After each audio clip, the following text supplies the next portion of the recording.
Bien-aimés dans le Seigneur, soyez bénis.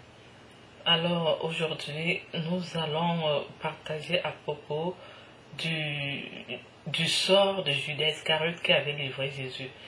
Après avoir livré Jésus, qu'est-il arrivé à Judas Iscariote exactement?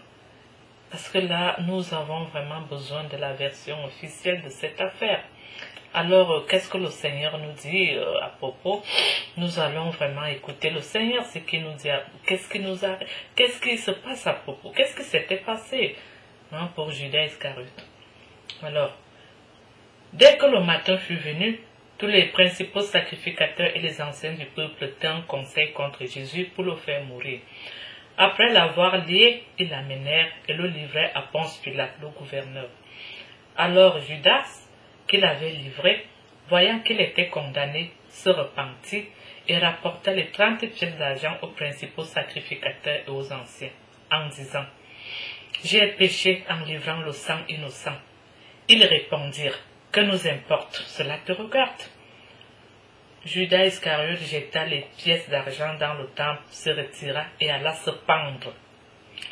Les principaux sacrificateurs les ramassèrent et dirent « Il n'est pas permis de les mettre dans le trésor sacré, puisque c'est le prix du sang. » Et, après avoir délibéré, ils achetèrent avec cet argent le champ du potier pour la sépulture des étrangers. C'est pourquoi ce champ a été appelé champ du sang jusqu'à ce jour. Alors s'accomplit ce qui avait été annoncé par Jérémie le prophète.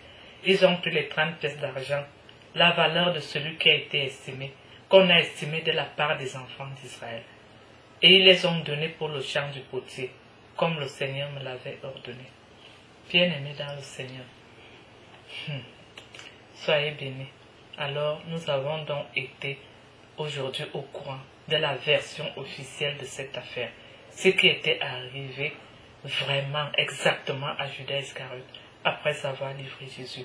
Mais bien-aimés dans le Seigneur, il s'était pendu et il avait remis l'argent qu'il avait perçu, qu'on lui avait donné pour le fait qu'il ait livré Jésus, l'argent qu'il avait reçu en retour. Il avait préféré rembourser cet argent et il était allé se pendre. Mais bien-aimés dans le Seigneur, maintenant nous connaissons la vérité dans cette affaire. Soyez bénis et nous nous retrouverons au partage suivant. À tout bientôt.